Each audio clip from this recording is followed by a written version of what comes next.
Hi everyone, welcome to Ved IQ classes. Previous videoದಲ್ಲಿ we discussed about operators. What is an operator ಮತ್ತೆ different types of operators ಏನೇನಿದೆ CLE ಅಂತ ನಾವು discuss ಮಾಡಿದ್ವಿ. In this particular video, we will be discussing about type conversion. Type conversion ಅಂದ್ರೆ ಏನು? And then ಅದರ types ಯಾವ್ದಾದ್ರ types implicit conversion and explicit conversion ಇದ್ರ ಜೊತೆಗೆ we will be learning about input output function ಅಂದ್ರೆ C programming ಅಲ್ಲಿ ನಾವು ಯಾವ ರೀತಿಯಾಗಿ ಇನ್ಪುಟ್ ತಗೊಳ್ತೀವಿ and how are we going to output the result ಇದಿಷ್ಟನ್ನು ನಾವು ಈ ಒಂದು ಪರ್ಟಿಕ್ಯುಲರ್ ವಿಡಿಯೋದಲ್ಲಿ ಕವರ್ ಮಾಡೋಣ. First one is type conversion. Let's consider an example. Int a equals to 20 ಅಂತ ಕನ್ಸಿಡರ್ ಮಾಡಿದೀವಿ. ಸಿಮಿಲರ್ಲಿ ಫ್ಲೋಟ್ ಬಿ ನ ತಗೊಳ್ಳಿ. ಇದರಲ್ಲಿ I am storing 40.3 something value store ಮಾಡಿದೀನಿ ಇವಾಗ. ನಾವು if I perform A plus B ಅಂತ ಇಟ್ಕೊಳ್ಳಿ, ಓಕೆನಾ? How will the computer understand? ಯಾಕೆಂದ್ರೆ ನಾನು ಇಲ್ಲಿ ಎ ಏನಿದೆ ದಿಸ್ ಈಸ್ ಇಂಟೀಜರ್, ಈ ಬಿ ಏನಿದೆ ಇದು ಫ್ಲೋಟ್. ನಾನು ಇಲ್ಲಿ ಏನ್ ಮಾಡ್ತಿದ್ದೀನಿ, ಎರಡು ಡಿಫ್ರೆಂಟ್ ಡೇಟಾ ಟೈಪ್ಸ್ ಮಧ್ಯೆ ನಾನು ಆಪರೇಷನ್ ಪರ್ಫಾರ್ಮ್ ಮಾಡ್ತಿದ್ದೀನಿ. ಯೂಶಲಿ ನಮ್ಮ ಕಂಪೈಲರ್ಗೆ ಅಥವಾ ನಮ್ಮ ಸಿಸ್ಟಮ್ ಏನಿದೆ ಅದಕ್ಕೆ ಅರ್ಥ ಆಗ್ಬೇಕು ಅಥವಾ ಅದು ಈಸಿಯಲ್ಲಿ ಫಂಕ್ಷನ್ ಪರ್ಫಾರ್ಮ್ ಮಾಡ್ಬೇಕು ಅಂದ್ರೆ both should be of same data type. ಅವಾಗ ಮಾತ್ರ ಅದು ಏನಾದ್ರೂ ಮ್ಯಾಥಮೆಟಿಕಲ್ ಆಪರೇಷನ್ಸ್ ನ ಪರ್ಫಾರ್ಮ್ ಮಾಡೋದಕ್ಕಾಗೋದು. ಬಟ್ ಇಲ್ಲೇನಾಗಿದೆ, I am giving different data type value. ಒಂದು ಇಂಟೀಜರ್ ಇದೆ, ಇನ್ನೊಂದು ಫ್ಲೋಟ್ ಅಲ್ಲಿ ಇದೆ. ಸೊ ಈ ರೀತಿ ಕಂಡೀಷನ್ಸ್ ಇದ್ದಾಗ ಏನಾಗುತ್ತೆ, ಟೈಪ್ ಕನ್ವರ್ಷನ್ಸ್ ಪರ್ಫಾರ್ಮ್ ಮಾಡುತ್ತೆ ಅದು. ಅಂದ್ರೆ ಐದರ್ ಏದು ವ್ಯಾಲ್ಯೂ ಏನಿದೆ ಇದನ್ನ ಫ್ಲೋಟಿಂಗ್ ಪಾಯಿಂಟ್ ವ್ಯಾಲ್ಯೂ ಕನ್ವರ್ಟ್ ಮಾಡ್ಕೊಳ್ಳುತ್ತೆ, ಅಥವಾ ನನ್ನ ಫ್ಲೋಟಿಂಗ್ ಪಾಯಿಂಟ್ ವ್ಯಾಲ್ಯೂ ಬಿ ಏನಿದೆ ಈ ವೇರಿಯಬಲ್ ವ್ಯಾಲ್ಯೂನ ಇಂಟೀಜರ್ ಕನ್ವರ್ಟ್ ಮಾಡುತ್ತೆ. ಸೊ ಇದೆರಡರಲ್ಲಿ ಒಂದು ಆಪ್ಷನ್ ಇರುತ್ತೆ, it will perform either of the one. So ಈ ರೀತಿ ಕಂಡೀಷನ್ಸ್ ಅಲ್ಲಿ ನಮಗೆ ಟೈಪ್ ಕನ್ವರ್ಷನ್ ಬೇಕು. Type conversion means it is the process of converting a value from one data type to another data type. ನಾವಿಲ್ಲೇ ನೋಡಿದ್ವಿ, either integer ಏನ ನಾವು float ಬಿಗೆ ಫ್ಲೋಟಿಂಗ್ ಪಾಯಿಂಟ್ ವ್ಯಾಲ್ಯೂಗೆ ಕನ್ವರ್ಟ್ ಮಾಡಬೇಕು, ಆರ್ ಫ್ಲೋಟ್ ಬಿ ಏನಿದೆ ಇದನ್ನ ನಾನು ಇಂಟೀಜರ್ ವ್ಯಾಲ್ಯೂ ಆಗಿ ಕನ್ವರ್ಟ್ ಮಾಡ್ಕೋಬೇಕು. ಸೊ ಇಲ್ಲಿ ಏನಾಗ್ತಿದೆ, the conversion is from one data type to another data type. ಈ ಪ್ರೋಸೆಸ್ ನ ನಾವು ಟೈಪ್ ಕನ್ವರ್ಷನ್ ಅಂತ ಹೇಳೋದು. So in type conversion we have two types, implicit conversion and explicit conversion. ಇದೆರಡನ್ನು ಇಂಡಿವಿಜುವಲಿ ಡಿಸ್ಕಸ್ ಮಾಡೋಣ. Implicit conversion, the compiler automatically converts one data type into another whenever needed. ಅಂದ್ರೆ manual conversion ಏನು ಇಲ್ಲ, the programmer is not interfering. ನಾವು programmers ಮಧ್ಯದಲ್ಲಿ ಏನು ಮಾಡ್ತಿಲ್ಲ, just we are giving the inputs. ನಮ್ಮ ಕಂಪ್ಯೂಟರ್ಗೆ ನಾವು ಜಸ್ಟ್ ಇನ್ಸ್ಟ್ರಕ್ಷನ್ ಕೊಟ್ಟು ಬಿಡ್ತಿದೀವಿ. ಏನ್ ಟೈಪ್ ಕನ್ವರ್ಷನ್ ಬೇಕು ಅದನ್ನ the compiler is performing it. ಈ ಆಟೋಮ್ಯಾಟಿಕಲ್ ಕನ್ವರ್ಷನ್ ಏನಿದೆ from one data type to another, ಇದನ್ನ ನಾವು ಇಂಪ್ಲಿಸಿಟ್ ಕನ್ವರ್ಷನ್ ಅಂತ ಹೇಳ್ತೀವಿ. So in implicit conversion it always occurs from a lower data type to higher data type. Lower data type ಅಂದ್ರೆ less memory ಇರುತ್ತಲ್ಲ ಆ ತರ data types. For example char, ಅದೇ ತರ ಇವೆಲ್ಲ ಲೋಯರ್ ಡೇಟಾ ಟೈಪ್. ಬಟ್ ಕ್ಯಾರ್ಗಿಂತ ಇಂಟಲ್ಲಿ ಜಾಸ್ತಿ ಮೆಮೊರಿ ಸ್ಪೇಸ್ ಇರುತ್ತೆ. Compared to char, int has higher memory space. ಈ ತರ ಬಂದಾಗ from char to integer conversion ಆಗುತ್ತೆ. Got it? ಅದೇ ತರ ಇಂಟ್ ಅಂಡ್ ಫ್ಲೋಟ್ ಇದೆ ಅಂದಾಗ ಇಂಪ್ಲಿಸಿಟ್ ಕನ್ವರ್ಷನ್ ಆಗ್ತಿದೆ ಅಂದ್ರೆ ಇಂಟೀಜರ್ ವ್ಯಾಲ್ಯೂನ ಫ್ಲೋಟಿಂಗ್ ಪಾಯಿಂಟ್ ವ್ಯಾಲ್ಯೂ ಕನ್ವರ್ಟ್ ಮಾಡ್ಕೊಳ್ಳುತ್ತೆ. Lower data type to higher data type. Again example ನೋಡಿ, ಇಂಟ್ ಎ ಈಕ್ವಲ್ಸ್ ಟು 4 ಇದೆ. ಸಿಮಿಲರ್ಲಿ ಫ್ಲೋಟ್ ಬಿ ತಗೊಂಡಿದೀವಿ 12.4. ನಾವು I am performing division. So ಇಲ್ಲಿ ಏನಾಗುತ್ತೆ, 12.4 by 4 ಇದೆ. ಇಂಪ್ಲಿಸಿಟ್ ಕನ್ವರ್ಷನ್ ಆಯ್ತು ಅಂದಾಗ ಏನಾಗುತ್ತೆ, 12.4 by ದಿಸ್ ವಿಲ್ ಬಿ 4.0. ನಾವು ಈಗ ಏನಾಯ್ತು, ಈ integer value it is being converted to the floating value. ಇವಾಗ ಔಟ್ಪುಟ್ ಏನಾಗಿರುತ್ತೆ, it will be again in float. ಇಂಟೀಜರ್ಗೆ ಹೋಗಲ್ಲ. ಹೈಯರ್ ಡೇಟಾ ಟೈಪ್ ಯಾವುದು, float. So this will be 3.1. ನಾನ್ ಇನ್ ಕೇಸ್ ಈ ಎಸ್ ನ ಇಂಟ್ ಅಂತ ಡಿಕ್ಲೇರ್ ಮಾಡಿದ್ದೆ ನನ್ನ ಪ್ರೋಗ್ರಾಮ್ ಅಲ್ಲಿ ಅಂದ್ರೆ ಅವಾಗ ಏನಾಗುತ್ತೆ, it will only store the integer part. ಈ ಕಡೆ 0.1 ಡೆಸಿಮಲ್ ಪಾರ್ಟ್ ಏನಿದೆ ಇದು ನನಗ್ ಸ್ಟೋರ್ ಆಗಿರಲ್ಲ. ಇಲ್ಲೇನಾಯ್ತು, ಡೇಟಾ ಲಾಸ್ ಆಯ್ತು. ಸೊ ಇಂಪ್ಲಿಸಿಟ್ ಕನ್ವರ್ಷನ್ ಅಲ್ಲಿ ಡೇಟಾ ಲಾಸ್ ಆಗುವಂತ ಚಾನ್ಸಸ್ ತುಂಬಾ ಕಮ್ಮಿ ಇರುತ್ತೆ. ಬಿಕಾಸ್ ಕಂಪೈಲರ್ ಯಾವಾಗ್ಲೂ from the lower memory to the higher memory conversion ಮಾಡ್ತಿರುತ್ತೆ. ಹಂಗಾಗಿ ಲೋಯರ್ ಮೆಮೊರಿಲಿ ನಾವ್ ಏನೇ ವ್ಯಾಲ್ಯೂಸ್ ನಾವು ಸ್ಟೋರ್ ಮಾಡಿದ್ರು ಅದನ್ನ ಇನ್ನೂ ನಾವು ಹೈಯರ್ ಮೆಮೊರಿ ಸ್ಪೇಸ್ಗೆ ಹಾಕ್ತಿದೀವಿ ಅಂದ್ರೆ ಅದು ಪರ್ಫೆಕ್ಟ್ಲಿ ಫಿಟ್ ಆಗುತ್ತೆ. ಅದೇ ಹೈಯರ್ ಮೆಮೊರಿ ಫಾರ್ ಎಕ್ಸಾಂಪಲ್ ಈಗ ಫ್ಲೋಟಿಂಗ್ ವ್ಯಾಲ್ಯೂನೇ ಇದೆ ಅಂತ ಅನ್ಕೊಳ್ಳಿ, 12.4 ನನಗೆ ಇಂಟೀಜರಿಗೆ ಕನ್ವರ್ಟ್ ಮಾಡಿದೆ ಅಂದ್ರೆ ಏನಾಗುತ್ತೆ, ಜಸ್ಟ್ ಇಂಟೀಜರ್ ರಿಯಲ್ ಈ ಕಡೆ ಪಾಯಿಂಟ್ಗಿನ ನಮಗೆ ಲೆಫ್ಟ್ ಅಲ್ಲಿರೋ ವ್ಯಾಲ್ಯೂ ಉಳ್ಕೊಳ್ಳುತ್ತೆ, ಈ ಕಡೆ 0.4 ಏನಿತ್ತು ದಿಸ್ ವಿಲ್ ಬಿ ನೆಗ್ಲೆಕ್ಟೆಡ್, ಅದನ್ನ ಬಿಟ್ಬಿಡುತ್ತೆ. ಅವಾಗ ಏನಾಯ್ತು, ನನ್ಗೆ ಡೇಟಾ ಲಾಸ್ ಆಯ್ತು. ಸೊ ಇಂಪ್ಲಿಸಿಟ್ ಕನ್ವರ್ಷನ್ ಅಲ್ಲಿ there is no data loss and this is the conversion hierarchy. ಅಂದ್ರೆ ಯಾವ ಡೇಟಾ ಟೈಪ್ ಇಂದ ಯಾವ ಡೇಟಾ ಟೈಪ್ಗೆ ಇಂಪ್ಲಿಸಿಟ್ ಕನ್ವರ್ಷನ್ ಆಗುತ್ತೆ ಅಂತ. Char is having less memory space than short int. So ಹಂಗಾಗಿ char ನ ಶಾರ್ಟ್ ಇಂಟಿಗೆ ನಾವು ಈಸಿ ಕನ್ವರ್ಟ್ ಮಾಡ್ಬೋದು, ಬಟ್ ಶಾರ್ಟ್ ಇಂಟ್ ಇಂದ ಕ್ಯಾರ್ ಕನ್ವರ್ಟ್ ಮಾಡ್ತಿದೀವಿ ಅಂದ್ರೆ ಇಲ್ಲಿ ಎಕ್ಸ್ಪ್ಲಿಸಿಟ್ ಕನ್ವರ್ಷನ್ ಬರುತ್ತೆ. ಸಿಮಿಲರ್ಲಿ ಇಲ್ಲಿ ಫ್ಲೋಟ್ ಇಂದ ಡಬಲ್ಗೆ ಇಂಪ್ಲಿಸಿಟ್ ಕನ್ವರ್ಷನ್ ಆಗುತ್ತೆ, ಯಾಕೆಂದ್ರೆ ಫ್ಲೋಟ್ ಅಲ್ಲಿ ಕಮ್ಮಿ ಮೆಮೊರಿ ಸ್ಪೇಸ್ ಇರುತ್ತೆ compare to double. But double ಇಂದ ಫ್ಲೋಟಿಗೆ ಹೋಗ್ತಿದೆ ಅಂದಾಗ ಏನಾಗುತ್ತೆ, ಎಕ್ಸ್ಪ್ಲಿಸಿಟ್ ಕನ್ವರ್ಷನ್ ಬರುತ್ತೆ. So this you need to remember perfectly. ಇಲ್ಲಿ ನಿಮಗೆ ಕರೆಕ್ಟ್ ಆಗಿ ಇದು ಗೊತ್ತಿದೆ ಅಂದ್ರೆ ನೀವು ಈಸಿಯಾಗಿ ಇಂಪ್ಲಿಸಿಟ್ ಕನ್ವರ್ಷನ್ ಅರ್ಥ ಮಾಡ್ಕೋಬಹುದು. Next one is explicit conversion. So ಇಲ್ಲೇನಾಗುತ್ತೆ, the programmer will manually convert the value from one type to another using cast operator. Cast operator in the sense this one type. ಇಲ್ಲಿ ನಾವು data type ನ mention ಮಾಡ್ತೀವಿ. Using this operator we will be converting from one data type to another. ನಾವ್ ಈ ತರ forceful ಆಗಿ ಯಾವಾಗ convert ಮಾಡ್ತೀವಿ ಅಂದ್ರೆ when we are converting from higher data type to the lower data type. ಯಾಕೆಂದ್ರೆ ಲೋಯರ್ ಟು ಹೈಯರ್ ಈಸಿಯಾಗಿ ನಮಗೆ ಇಂಪ್ಲಿಸಿಟ್ ಕನ್ವರ್ಷನ್ ಅಲ್ಲೇ ಆಗೋಗುತ್ತೆ. ನನಗೆ ಹೈಯರ್ ಡೇಟಾ ಟೈಪ್ ಇಂದ ಲೋಯರ್ ಆಗ್ಬೇಕು ಅಂದ್ರೆ ಇಂಪ್ಲಿಸಿಟ್ ಆಗ್ತಿರಲ್ಲ, ನಾವ್ ಅವಾಗ ಏನ್ ಮಾಡ್ತೀವಿ, forcefully we will convert the data types. So ಈ ತರ ಫೋರ್ಸ್ಫುಲಿ ಕನ್ವರ್ಟ್ ಮಾಡ್ತಿದೀವಿ ಹೈಯರ್ ಇಂದ ಲೋಯರ್ಗೆ ಅಂದಾಗ ಏನಾಗುತ್ತೆ, ಸಿನ್ಸ್ ಇಲ್ಲಿ ಲೆಸ್ ಮೆಮೊರಿ ಸ್ಪೇಸ್ ಇರೋದ್ರಿಂದ ನಮಗೆ ಡೇಟಾ ಲಾಸ್ ಆಗೋಗುತ್ತೆ.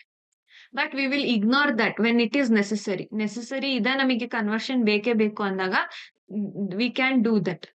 ಇಲ್ಲಿ ಎಕ್ಸಾಂಪಲ್ ಏನಿದೆ, ಇಂಟ್ 2.34 ಇದೆ. ಈ 2.34 ಏನಿದೆ, this is my floating value. ನಾನು ಇದನ್ನ ಇಂಟೀಜರಿಗೆ ಫೋರ್ಸ್ಫುಲಿ ಕನ್ವರ್ಟ್ ಮಾಡಿದಾಗ ಏನಾಯ್ತು, just 2 is stored in the variable. ಅದೇ ತರ ಇಲ್ಲಿ ನಂಬರ್ ಕೊಡ್ಬೇಕು ಅನ್ನೋ ನೆಸೆಸಿಟಿ ಇಲ್ಲ. You can write float b equals to 2.34 ಇದೆ ಅಂತ ಅನ್ಕೊಳ್ಳಿ. ನಾವು I can write like this int b ಅಂತ ನಾವ್ ಈ ತರ ಫೋರ್ಸ್ಫುಲಿ ಕನ್ವರ್ಟ್ ಮಾಡ್ಬೋದು. This is also okay. Either ನೀವು ಯಾವ ವೇರಿಯೇಬಲ್ ಅಲ್ಲಿ ವ್ಯಾಲ್ಯೂ ಸ್ಟೋರ್ ಮಾಡ್ತೀರಾ ಅದನ್ನಾದ್ರೂ ಇಲ್ಲಿ ಮೆನ್ಷನ್ ಮಾಡ್ಬೋದು, ಅಥವಾ ಯಾವ್ದಾದ್ರು ವ್ಯಾಲ್ಯೂ ನೀವು ಯಾವ್ದನ್ನ ಫೋರ್ಸ್ಫುಲಿ ಕನ್ವರ್ಟ್ ಮಾಡ್ತೀರಾ ಅದನ್ನಾದ್ರೂ ಈ ರೀತಿಯಾಗಿ ಕೊಡ್ಬೋದು. Both are valid. So this is explicit conversion. Next concept is input output function. So compare to other high level languages, ಬೇರೆ ಹೈ ಲೆವೆಲ್ ಲ್ಯಾಂಗ್ವೇಜಸ್ ಏನಿದೆ ಅದರಲ್ಲಿ we have usually built in functions for input output. Input ಔಟ್ಪುಟ್ಗೆ ನಮಗೆ built in functions ಇದೆ as part of its syntax itself. ಅಂದ್ರೆ ನಾವ್ ಇವಾಗ data type ಅದೆಲ್ಲ ಯಾವ ರೀತಿ ಕೀವರ್ಡ್ಸ್ ಇದೆ, ಅದೇ ತರ ಬೇರೆ ಹೈ ಲೆವೆಲ್ ಲ್ಯಾಂಗ್ವೇಜಸ್ ಅಲ್ಲಿ ಈ ರೀತಿಯ ಕೀವರ್ಡ್ಸ್ ಇದೆ ಆಲ್ರೆಡಿ. ಪ್ರಿಂಟ್ ಮತ್ತೆ ಸ್ಕ್ಯಾನ್ ಎಲ್ಲ ಏನಿದೆ ಇದೆಲ್ಲ ಕೀವರ್ಡ್ಸ್ ತರ ವರ್ಕ್ ಆಗ್ತಿರುತ್ತೆ ಬೇರೆ ಹೈ ಲೆವೆಲ್ ಲ್ಯಾಂಗ್ವೇಜಸ್ ಅಲ್ಲಿ. But in case of C ಆ ರೀತಿ ಇಲ್ಲ. ಸಿ ಅಲ್ಲಿ if we want to use the input output function, ನಾವ್ ಏನ್ ಮಾಡ್ಬೇಕಾಗುತ್ತೆ, ಸ್ಟ್ಯಾಂಡರ್ಡ್ ಇನ್ಪುಟ್ ಔಟ್ಪುಟ್ ಲೈಬ್ರರಿ ಏನಿರುತ್ತೆ ನಾವ್ ಇದನ್ನ export ಮಾಡ್ಕೋಬೇಕಿರುತ್ತೆ. That is done using this preprocessor directory #include stdio.h. ನಾವ್ ಇದನ್ನ ಇದೇ ರೀಸನ್ಗೋಸ್ಕರ ನಮ್ಮ ಪ್ರೋಗ್ರಾಮ್ ಅಲ್ಲಿ ಯಾವಾಗ್ಲೂ ಮಿಸ್ ಮಾಡದೆ ಬರೆಯೋದು. ಯಾಕೆಂದ್ರೆ if you are skipping this one, ಇದನ್ನ ನಾವು ಸ್ಕಿಪ್ ಮಾಡಿದ್ವಿ ಅಂದ್ರೆ ನಾವ್ ಏನ್ ಯೂಸ್ ಮಾಡ್ತಿದೀವಿ, ಪ್ರಿಂಟ್ ಎಫ್ ಮತ್ತೆ ಸ್ಕ್ಯಾನ್ ಎಫ್ ಸ್ಟೇಟ್ಮೆಂಟ್ಸ್ ಅಥವಾ ಇನ್ಪುಟ್ ಔಟ್ಪುಟ್ ಫಂಕ್ಷನ್ ನ ನಾವ್ ಏನ್ ಯೂಸ್ ಮಾಡ್ತೀವಿ ಅದು ಎರರ್ ಕೊಟ್ಬಿಡುತ್ತೆ. This is the standard library for input output function. The first thing is input function.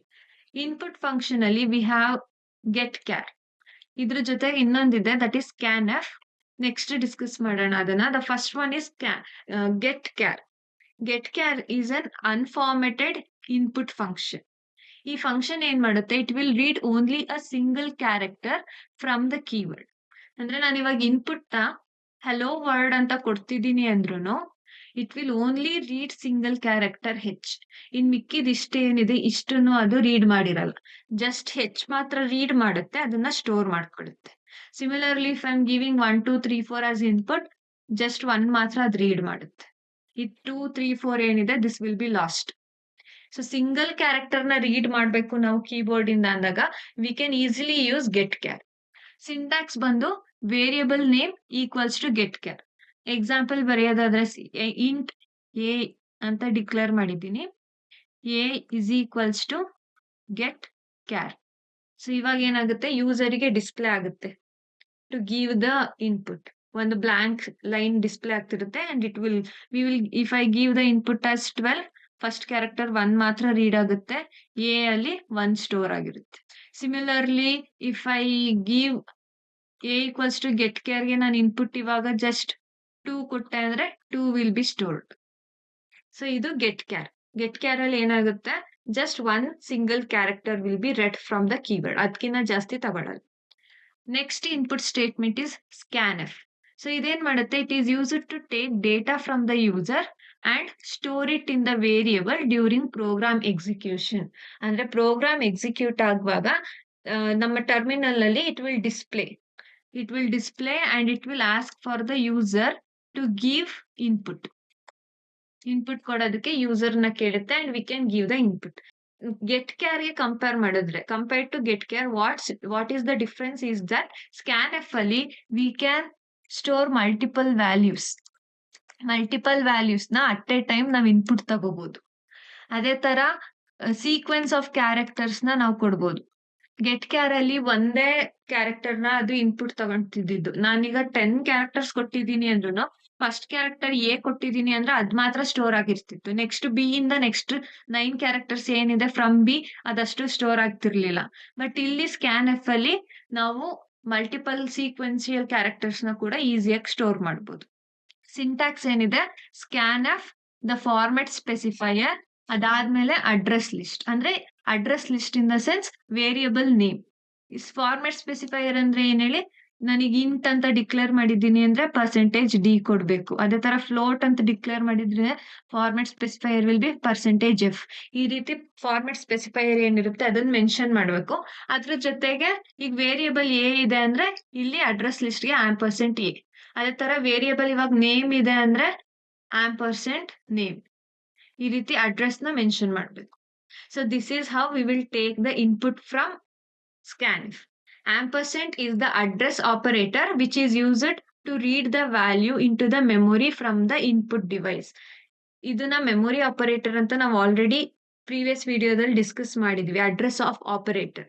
So ಇದನ್ನ ಕೊಟ್ಟಿದೀವಿ ಅಂದ್ರೆ we can store the value directly in to the memory. ಓಕೆನಾ? So these are some of the frequently used format specifiers. ಈಗ ನೋಡಿ, %d for int, %u for unsigned int. So almost frequently ನಾವು ಯಾವ್ದೆಲ್ಲ use ಮಾಡ್ತೀವಿ format ಸ್ಪೆಸಿಫೈಯರ್ಸ್ ನ, ನಾನು ಅದನ್ನ ಇಲ್ಲಿ ಮೆನ್ಷನ್ ಮಾಡಿದ್ದೀನಿ. You can have a look into this. One more concept, ಇಲ್ಲಿ ನಾವು ಜಸ್ಟ್ ಒಂದು ವೇರಿಯಬಲ್ ಎಗೆ ಇನ್ಪುಟ್ ತಗೊಳ್ಳೋದು ನೋಡಿದ್ವಿ. ಇದೇ ತರ we can take the input for more than 2 variables also. ಅವಾಗ ಏನ್ ಮಾಡ್ತೀವಿ, ಸ್ಕ್ಯಾನ್ಎಫ್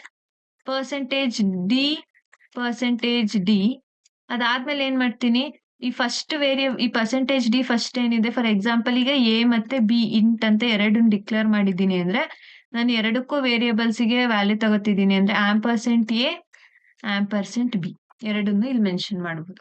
ಅದೇ ತರ ಈಗ ನಂದು ಒಂದು ಇಂಟಿಜರ್ ವ್ಯಾಲ್ಯೂ ಇದೆ, ಬಿ ಫ್ಲೋಟ್ ಇದೆ ಅಂದ್ರೆ ಏನ್ ಮಾಡ್ತೀವಿ, ಸ್ಕ್ಯಾನ್ಎಫ್ %d ಅದಾದ್ಮೇಲೆ ಫ್ಲೋಟ್ ಇದು ಬಿ. ಸೊ ಇಲ್ಲಿ ಏನ್ ಮಾಡ್ತೀನಿ, %f ಕೊಡ್ತೀನಿ, %b. ಈ ರೀತಿ ಇಲ್ಲಿ ಕಾಮಾ ಇಟ್ ಈಸ್ ಕಂಪಲ್ಸರಿ. ಇಲ್ಲಿ ಕಾಮಾ ಬರಲ್ಲ. ಇದು ಫಾರ್ಮೆಟ್ ಸ್ಪೆಸಿಫೈಯರ್ ಮೆನ್ಷನ್ ಮಾಡಿ ಆದ್ಮೇಲೆ ಇಲ್ಲಿ ಅಡ್ರೆಸ್ ಮೆನ್ಷನ್ ಮಾಡ್ತೀವಲ್ಲ, ಅಲ್ಲಿ ನಾವು ಕಾಮಾ ಸೆಪರೇಟರ್ ಯೂಸ್ ಮಾಡ್ಬೇಕು. Got it? Next thing is, ಇಲ್ಲಿ ಎಷ್ಟು ಫಾರ್ಮೆಟ್ ಸ್ಪೆಸಿಫೈಯರ್ ಇರುತ್ತೆ ಅಷ್ಟು ನಂಬರ್ ಆಫ್ ಅಡ್ರೆಸ್ ಲಿಸ್ಟ್ ನಾವಿಲ್ಲಿ ಮೆನ್ಷನ್ ಮಾಡ್ಬೇಕು.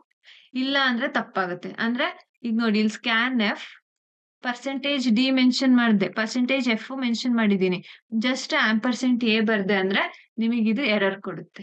ಯಾಕೆಂದ್ರೆ %d ಲಿ ಬಂದಿದ್ ವ್ಯಾಲ್ಯೂನ ಹೇಗ್ ಸ್ಟೋರ್ ಮಾಡ್ತು, %f ಅಲ್ಲಿ ಬಂದಿದ್ದನ್ನ ಎಲ್ಲಿಗೆ ಸ್ಟೋರ್ ಮಾಡುತ್ತೆ, ಅದಕ್ಕೆ ಮೆಮೊರಿ ಸ್ಪೇಸ್ ನಾನು ಕೊಡ್ಲಿಲ್ಲ. ಸೊ ಏನಾಯ್ತು, ಈಗ ಎರರ್ ಬರುತ್ತೆ. ನೀವು ಒಂದೇ ಸ್ಟೇಟ್ಮೆಂಟ್ ಅಲ್ಲಿ 2ರಿಂದ 3 ಇನ್ಪುಟ್ ತಗೋಬಹುದು, ಅದೇನೋ ಪ್ರಾಬ್ಲಮ್ ಇಲ್ಲ. But the problem what it is ನೀವು ಇಲ್ಲಿ ಕರೆಕ್ಟ್ ಆಗಿ ನಂಬರ್ ಆಫ್ ವೇರಿಯಬಲ್ಸ್ ಮೆನ್ಷನ್ ಮಾಡ್ಬೇಕು. 2 ತಗೊಳ್ಳಿ, 3 ವೇರಿಯಬಲ್ಸ್‌ಗಾದ್ರೂ ನೀವು ಇನ್ಪುಟ್ ತಗೊಳ್ಳಿ. ಅದೇನು ತಪ್ಪಾಗಲ್ಲ. ಆದ್ರೆ ಇಲ್ಲಿ ಎಷ್ಟು ನಂಬರ್ ಆಫ್ ಫಾರ್ಮ್ಯಾಟ್ ಸ್ಪೆಸಿಫೈಯರ್ಸ್ ಇರುತ್ತೆ, ಅಷ್ಟು ನಂಬರ್ ಆಫ್ ಅಡ್ರೆಸಸ್ ಇಲ್ಲಿರ್ಬೇಕು. ಅಥವಾ ಇಲ್ಲಿ ನೀವು 3 ಅಡ್ರೆಸ್ ಮೆನ್ಷನ್ ಮಾಡಿದೀರಾ ಅಂದ್ರೆ ಇಲ್ಲೂ 3 ಫಾರ್ಮ್ಯಾಟ್ ಸ್ಪೆಸಿಫೈಯರ್ಸ್ ಇರ್ಬೇಕು ಕರೆಕ್ಟ್ ಆಗಿ. ಮತ್ತೆ ಇನ್ನೊಂದೇನು, ಕರೆಕ್ಟ್ ಇಲ್ಲಿ ನಾವ್ ಇಂಟಿಜರ್ ಇದೆ ಅಂದ್ರೆ ಅದ್ರದ್ದೇ ಫಾರ್ಮ್ಯಾಟ್ ಸ್ಪೆಸಿಫೈಯರ್ ಇರ್ಬೇಕು. ಕ್ಯಾರ್ ಇದೆ ಅಂದ್ರೆ ಅದ್ರದ್ದೇ ಫಾರ್ಮ್ಯಾಟ್ ಸ್ಪೆಸಿಫೈಯರ್ಸ್ ಇರ್ಬೇಕು. ಸೊ ಇದನ್ನ ನೆನ್ಪಿಟ್ಕೊಳ್ಳಿ ಕರೆಕ್ಟ್ ಆಗಿ. Next one is output function. Output function ಅಲ್ಲಿ the first function is putchar. ಈ ಪುಟ್ ಕ್ಯಾರ್ ಅಲ್ಲಿ ಏನ್ ಮಾಡ್ತೀವಿ, ದಿಸ್ ಇಸ್ ಸಿಮಿಲರ್ ಟು ಗೆಟ್ ಕ್ಯಾರ್ ಫಂಕ್ಷನ್. ಗೆಟ್ ಕ್ಯಾರ್ ಫಂಕ್ಷನ್ ನೋಡಿದೀವಿ ಅಲ್ವಾ, ಅದಕ್ಕೆ ಸಿಮಿಲರ್. ಇದ್ರಲ್ಲಿ ಗೆಟ್ ಕ್ಯಾರ್ ಅಲ್ಲಿ ಏನಾಗ್ತಿತ್ತು, ಸಿಂಗಲ್ ಇನ್ಪುಟ್ ತಗೊಳ್ತು, ಸಿಂಗಲ್ ಕ್ಯಾರೆಕ್ಟರ್ ನ ಇನ್ಪುಟ್ ತಗೊಳ್ತು. ಈ ಪುಟ್ ಕ್ಯಾರ್ ಏನ್ ಮಾಡುತ್ತೆ, it will display the single character from memory. ಈಗ ನನ್ ಮೆಮೊರಿಯಲ್ಲಿ ಹೆಲೋ ಈ ತರ ಸ್ಟೋರ್ ಆಗಿದೆ ಅಂದ್ರೆ ನಾನ್ ಪುಟ್ ಕ್ಯಾರ್ ಕೊಡ್ತಿದ್ದೀನಿ ಅಂದ್ರೆ ಜಸ್ಟ್ ಫಸ್ಟ್ ಕ್ಯಾರೆಕ್ಟರ್ ಹೆಚ್ ಮಾತ್ರ ಡಿಸ್ಪ್ಲೇ ಆಗುತ್ತೆ, ಇದಿಷ್ಟು ಹೋಗುತ್ತೆ. This is the syntax for put char. For example, ಈಗ ಇಂಟ್ ಎ ಈಕ್ವಲ್ಸ್ ಟು 1 2 3 4 ಇದೆ. I am giving put char of a. So ನನಗೆ ಔಟ್ಪುಟ್ ಏನ್ ಡಿಸ್ಪ್ಲೇ ಆಗುತ್ತೆ, ಇಟ್ ವಿಲ್ ಡಿಸ್ಪ್ಲೇ ಓನ್ಲಿ 1. ಯಾಕಂದ್ರೆ it will display the single character from the memory, not more than that. Same get char ಯಾವ ರೀತಿ work ಆಗುತ್ತೆ ಅದೇ ರೀತಿ work ಆಗೋದು. Get char it is for input, put char is for output. That's it. Next output statement is print f. Print f ಅಲ್ಲಿ ಏನಾಗುತ್ತೆ, it is used to display the data or value from the memory onto the monitor. Same thing, ನಮ್ದು ಮೆಮೊರಿಲಿ ಏನ್ store ಆಗಿದೆ ಆ ಡೇಟಾನ display ಮಾಡೋದಕ್ಕೆ ನಾವು printf statement ನ ಯೂಸ್ ಮಾಡ್ತೀವಿ. ಇದರ ಸಿಂಟ್ಯಾಕ್ಸ್ ಬಂದು printf the format string and the data list. Format string ಅಂದ್ರೆ it is also called as the control string ಅಂತ ಕರಿತೀವಿ. ಇದ್ರಲ್ಲಿ ಏನಿರುತ್ತೆ ಅಂದ್ರೆ ಇಲ್ಲಿ we can include the statements, ಅದ್ರ ಜೊತೆಗೆ we will be including the format specifiers and then backslash constants. ಇದಿಷ್ಟನ್ನು ನಾವು ಫಾರ್ಮೆಟ್ ಸ್ಟ್ರಿಂಗ್ ಅಲ್ಲಿ ಬರಿಬಹುದು. For example, int a is equals to 10 ಅಂತ ಸ್ಟೋರ್ ಮಾಡಿದೀನಿ. ಈಗ ನಾನು ಇದನ್ನ ಡಿಸ್ಪ್ಲೇ ಮಾಡ್ಬೇಕು. ಯಾವ ರೀತಿ ಬರಿತೀವಿ, printf value stored in a is ಅಂತ ಬರ್ದೆ. ಏನಿದು ಇಂಟೀಜರ್ ಅಲ್ಲಿ ಇದೆ, ಅಲ್ಲಿಗೆ ನನ್ನ ಫಾರ್ಮೆಟ್ ಸ್ಪೆಸಿಫೈಯರ್ ಏನ್ ಬರುತ್ತೆ, %d. ಅದಾದ್ಮೇಲೆ ನಾನು ಬ್ಯಾಕ್ ಸ್ಲಾಶ್ ಅಥವಾ ಎಸ್ಕೇಪ್ ಸೀಕ್ವೆನ್ಸ್ ನ /n ಕೊಡ್ತಿದ್ದೀನಿ ನ್ಯೂ ಲೈನ್ ತಗೊಳ್ಳೋದಕ್ಕೆ. ಅದಾದ್ಮೇಲೆ ನಂದು ಫಾರ್ಮ್ಯಾಟ್ ಸ್ಟ್ರಿಂಗ್ ಕಂಪ್ಲೀಟ್ ಆಯ್ತು. ಸೊ ಇನ್ವರ್ಟೆಡ್ ಕಾಮಾ ಕ್ಲೋಸ್ ಮಾಡಿದೆ, ಕಾಮಾ ಕೊಟ್ಬಿಟ್ಟು ಡೇಟಾ ಲಿಸ್ಟ್. ಡೇಟಾ ಲಿಸ್ಟ್ ಇಲ್ಲಿ ನಂದು ಒಂದೇ ಇರೋದು, ಸೊ ಒನ್ ಡೇಟಾ ಯಾವುದು, A. So I will mention A. That's it. So this will print, ನಿಮಗೆ ಔಟ್ಪುಟ್ ಏನ್ ಬರುತ್ತೆ, value stored in a is. ಈಗ ಇಲ್ಲಿ %d ಬದಲು ಏನಾಗುತ್ತೆ, ಈ ಎದು ವ್ಯಾಲ್ಯೂನ ಇಲ್ಲಿಗೆ %d ಇರೋ ಜಾಗಕ್ಕೆ ಕೊಡುತ್ತೆ. ಅಂದ್ರೆ ಎ ಅಲ್ಲಿ ಏನ್ ವ್ಯಾಲ್ಯೂ ಸ್ಟೋರ್ ಆಗಿದೆ, 10 ಇದೆ. So it will give 10 here. Value stored in A is 10 ಅಂತ ನಿಮಗೆ ಔಟ್ಪುಟ್ ಪ್ರಿಂಟ್ ಆಗುತ್ತೆ. ಸೊ ಇದಿಷ್ಟು ನಿಮ್ಮ ಪ್ರಿಂಟ್ ಎಫ್ ಸ್ಟೇಟ್ಮೆಂಟ್. ಇದನ್ನ ಕರೆಕ್ಟ್ ಆಗಿ ನೆನ್ಪಿಟ್ಕೊಳ್ಳಿ. ಇಲ್ಲಿ ಯಾವ ರೀತಿ ಫಾರ್ಮೆಟ್ ಸ್ಟ್ರಿಂಗ್ ಬರೀತೀರ ಅನ್ನೋದನ್ನ. ನಿಮಗೆ ಕಂಪಲ್ಸರಿಲಿ ನೀವು ಸ್ಟ್ರಿಂಗ್ ನ ಬರೀಲೇಬೇಕು, ಅದಾದ್ಮೇಲೆ ಫಾರ್ಮೆಟ್ ಸ್ಪೆಸಿಫೈಯರ್ ಇರಬೇಕು, ಆಮೇಲೆ ಬ್ಯಾಕ್ ಸ್ಲಾಶ್ ಇರಬೇಕು, ಇದಿಲ್ಲ. This is optional for you. ನೀವು ಜಸ್ಟ್ ಈ ರೀತಿನೂ ಬರಿಬಹುದು, ಪ್ರಿಂಟ್ ಎಫ್ %d ಎ ಇಷ್ಟು ಬರೆದ್ರು ನಿಮಗೆ ಔಟ್ಪುಟ್ ಬರುತ್ತೆ. ಅವಾಗ ಏನಾಗುತ್ತೆ, ಜಸ್ಟ್ ಎ ಅಲ್ಲಿ ಏನ್ ವ್ಯಾಲ್ಯೂ 10 ಸ್ಟೋರ್ ಆಗಿತ್ತು ಅಷ್ಟು ಮಾತ್ರ ಡಿಸ್ಪ್ಲೇ ಆಗುತ್ತೆ ಅಷ್ಟೇ. ಈಗ ಯೂಸರಿಗೆ ಕರೆಕ್ಟ್ ಆಗಿ ಗೊತ್ತಾಗ್ಬೇಕಲ್ವಾ. ಈಗ ನನ್ ಯೂಸರ್ ನೀಟಾಗಿ ಅದನ್ನ ನೋಡಿದಾಗ ನಾವು ಪ್ರೋಗ್ರಾಮ್ ಬರ್ದಿರ್ತೀವಿ, ಏನ್ ವ್ಯಾಲ್ಯೂ ಡಿಸ್ಪ್ಲೇ ಆಗುತ್ತೆ ಅಂತ ನಮಗೆ ಗೊತ್ತಿರುತ್ತೆ. ಈಗ ಥರ್ಡ್ ಪರ್ಸನ್ ಬಂದು ಆ ವ್ಯಾಲ್ಯೂನ ಅಥವಾ ಆ ಪ್ರೋಗ್ರಾಮ್ ನ ರನ್ ಮಾಡಿದಾಗ they need to know right ಏನ್ ವ್ಯಾಲ್ಯೂ ಡಿಸ್ಪ್ಲೇ ಆಗ್ತಿದೆ ಅಂತ. ಸೊ ಅವಾಗ ಏನ್ ಮಾಡ್ತೀವಿ, ಈ ರೀತಿಯಾಗಿ ಫಾರ್ಮಲ್ ಆಗಿ ಬರ್ದಿರ್ತೀವಿ. ಸೊ ಫಾರ್ ದಟ್ ಪರ್ಪಸ್ ಇಲ್ಲಿ ಫಾರ್ಮೆಟ್ ಸ್ಟ್ರಿಂಗ್ ಬರಿತೀವಿ. What it. And one more thing, ನಾವು ಸ್ಕ್ಯಾನ್ ಎಫ್ ಅಲ್ಲಿ ಇಲ್ಲಿ %a ಅಂತ ಬರಿತೀವಿ. ಇಲ್ಲಿ ಅಂಡ್ ಅಂತ %, ಇಲ್ಲಿ ಯೂಸ್ ಮಾಡಕ್ ಹೋಗ್ಬೇಡಿ. ಬಿಕಾಸ್ ಇಲ್ಲಿ ವ್ಯಾಲ್ಯೂ ಸ್ಟೋರ್ ಮಾಡುವಾಗ ಮಾತ್ರ ನಾವು %, ಯೂಸ್ ಮಾಡ್ತೀವಿ. ವ್ಯಾಲ್ಯೂ ಡಿಸ್ಪ್ಲೇ ಮಾಡುವಾಗ %, ಯೂಸ್ ಮಾಡಲ್ಲ. ಎರಡಕ್ಕೂ ಇದೊಂದು ಡಿಫ್ರೆನ್ಸ್ ಇದೆ. ಅಂಡ್ ಸಿಮಿಲರ್ಲಿ ನೀವು ಸ್ಕ್ಯಾನ್ ಎಫ್ ಸ್ಟೇಟ್ಮೆಂಟ್ ಒಳಗಡೆನೋ ಈ ರೀತಿಯಾಗಿ ಬ್ಯಾಕ್ ಸ್ಲಾಶ್ ಕಾನ್ಸ್ಟೆಂಟ್ಸ್ ಅದೆಲ್ಲ ಯೂಸ್ ಮಾಡ್ಬೋದು. ನೋ ಇಶ್ಯೂಸ್, ಅದೇನು ತಪ್ಪಾಗಲ್ಲ. For example, scanf %d/n %d/n ಅದಾದ್ಮೇಲೆ you can give %a, %b. ಆಗೇನಾಗುತ್ತೆ, ಒಂದ್ ಲೈನ್ ಅಲ್ಲಿ 10 ಡಿಸ್ಪ್ಲೇ ಆಗುತ್ತೆ ನೀವು ಇನ್ಪುಟ್ ಕೊಟ್ಟಿದ್ದು. ನೆಕ್ಸ್ಟ್ ಸೆಕೆಂಡ್ ಇನ್ಪುಟ್ ತಗೊಳ್ಳೋದಕ್ಕೆ ನ್ಯೂ ಲೈನ್ ಹೋಗಿರುತ್ತೆ, ಇಲ್ಲಿ 20 ಇನ್ಪುಟ್ ಕೊಡ್ತೀರಾ, ಅಷ್ಟೇ ಆಗೋದು. Got it? This is your printf statement. And one data list should be separated from another using comma. printf ಅಲ್ಲೂ ಅಷ್ಟೇ ಕಾಮಾಸ್ ಯೂಸ್ ಮಾಡ್ಕೊಂಡು, ಈಗ ನೀವು ಮಲ್ಟಿಪಲ್ ವ್ಯಾಲ್ಯೂಸ್ನು ಕೂಡ ಪ್ರಿಂಟ್ ಮಾಡ್ಬೋದು printf ಅಲ್ಲಿ. For example printf %d a, b ಅಂತ ಕೊಡ್ಬೇಕು. ಇಲ್ಲಿ 2 ವ್ಯಾಲ್ಯೂ ಪ್ರಿಂಟ್ ಮಾಡ್ತಿದ್ದೀರಾ ಅಂದ್ರೆ 2 ನಿಮಗೆ ಡೇಟಾ ಲಿಸ್ಟ್ ಅಥವಾ 2 ವೇರಿಯೇಬಲ್ಸ್ ಇರಬೇಕು. Only then it will be correct. ನಿಮಗೆ ಅವಾಗ ಎರರ್ಸ್ ಬರದೆ ರನ್ ಆಗುತ್ತೆ. ಇಲ್ಲ ನೀವು 2 %d ಮೆನ್ಷನ್ ಮಾಡಿದ್ದೀರಾ, 2 ಫಾರ್ಮೆಟ್ ಸ್ಪೆಸಿಫೈಯರ್ಸ್ ಇದೆ, ನೀವು ಇಲ್ಲಿ ಬರೀ ಒಂದೇ ಒಂದು ವೇರಿಯೇಬಲ್ ಮೆನ್ಷನ್ ಮಾಡ್ತಿದ್ದೀರಾ ಅಂದಾಗ it will give an error. ಇದನ್ನ ಕರೆಕ್ಟ್ ಆಗಿ ನೆನ್ಪಿಟ್ಕೊಂಡು ಮಾಡಿ. So these are few examples. So printf programming ಅಂದ್ರೆ ಇದ್ರಲ್ಲಿ ಏನ್ ಔಟ್ಪುಟ್ ಬರುತ್ತೆ, we will get the output as programming. Next %d x ಅಂತಿದೆ. x ಅಲ್ಲಿ ಲೆಟ್ಸ್ ಅಸ್ಯೂಮ್ 10 ಸ್ಟೋರ್ ಆಗಿದೆ ಅಂದ್ರೆ ಇಟ್ ವಿಲ್ ಡಿಸ್ಪ್ಲೇ 10. ನೆಕ್ಸ್ಟ್ ಅದೇ ತರ a equals to %f/n, b equals to %f a, b ಇದೆ. Assume that a is having 2.3, b is having 4.5. ಸರಿನಾ? So ಇವಾಗ ಈ ಪ್ರಿಂಟ್ ಸ್ಟೇಟ್ಮೆಂಟ್ ಔಟ್ಪುಟ್ ಏನ್ ಬರುತ್ತೆ, first a is equals to 2.3 print ಆಗುತ್ತೆ. ಇಲ್ಲಿ /n ಇರೋದ್ರಿಂದ ಏನಾಗುತ್ತೆ, it will move to a new line. ಅದಾದ್ಮೇಲೆ it will print b is equals to 4.5. So this will be the output. Next concept is conversion specification. ಇದು ನಿಮಗೆ input output statements ಏನಿದೆ ಇದ್ರೊಳಗಡೆನೆ ಬರುತ್ತೆ ಈ ಕಾನ್ಸೆಪ್ಟ್. ಕನ್ವರ್ಷನ್ ಸ್ಪೆಸಿಫಿಕೇಶನ್ ಅಲ್ಲಿ ಏನ್ ನೋಡ್ತೀವಿ ಅಂದ್ರೆ, we will be seeing how we can give the memory spaces. ಯಾವ ರೀತಿಯಾಗಿ ಮೆಮೊರಿ ಸ್ಪೇಸ್ ಅಥವಾ ಪ್ರಿಸಿಷನ್ ನ ನಾವು ತಗೊಳ್ತಿರೋ ಇನ್ಪುಟ್ ಗೆ ಮತ್ತೆ ಪ್ರಿಂಟ್ ಮಾಡೋ ಔಟ್ಪುಟ್ ಗೆ ಮೆನ್ಷನ್ ಮಾಡ್ಬೋದು ಅಂತ. For example first let's see the syntax. ಯಾವ ರೀತಿ ಕನ್ವರ್ಷನ್ ಸ್ಪೆಸಿಫಿಕೇಶನ್ ಕೊಡ್ಬೋದು ಅಂತ. First one is the format specifier. ಇಲ್ಲಿ ಪರ್ಸೆಂಟೇಜ್ ಏನಿದೆ ಇಲ್ಲಿ ನಾವು ಫಾರ್ಮೆಟ್ ಸ್ಪೆಸಿಫೈಯರ್ ಮೆನ್ಷನ್ ಮಾಡ್ಬೇಕು. ಅಂದ್ರೆ ಫಾರ್ ಎಕ್ಸಾಂಪಲ್ ಇಂಟೀಜರ್ ವ್ಯಾಲ್ಯೂ ಇದೆ ಅಂತ ಅಂದ್ಕೊಳ್ಳೋಣ, %d ಅಂತ ಕೊಡ್ತೀನಿ. ಅದಾದ್ಮೇಲೆ ಫ್ಲಾಗ್ ನ ಬರಿಬೇಕು. ಫ್ಲಾಗ್ ಅಂದ್ರೆ either it will be plus or minus. Plus ಗೆ ನಾವು ಏನು ಸಿಂಬಲ್ ಬರೆಯಕ್ ಹೋಗಲ್ಲ, ಬಟ್ ಮೈನಸ್ ನ ಮಾತ್ರ ಮೆನ್ಷನ್ ಮಾಡ್ತೀವಿ ಎಕ್ಸ್ಪ್ಲಿಸಿಟ್ ಆಗಿ. ಸೊ ಈ ಫ್ಲಾಗ್ ಏನ್ ಶೋ ಮಾಡುತ್ತೆ ಅಂದ್ರೆ ಜಸ್ಟಿಫಿಕೇಶನ್ ನ ತೋರಿಸುತ್ತೆ. ಅಂದ್ರೆ ಲೆಫ್ಟ್ ಜಸ್ಟಿಫೈಡ್, ರೈಟ್ ಜಸ್ಟಿಫೈಡ್ ಅಂತ ಹೇಳುತ್ತೆ. ವಿತ್ ಎಕ್ಸಾಂಪಲ್ ನೋಡುವಾಗ ಜಸ್ಟಿಫಿಕೇಶನ್ ನಾನು ನಿಮಗೆ ಇನ್ನೂ ಕ್ಲಿಯರ್ ಆಗಿ ಹೇಳ್ಕೊಡ್ತೀನಿ.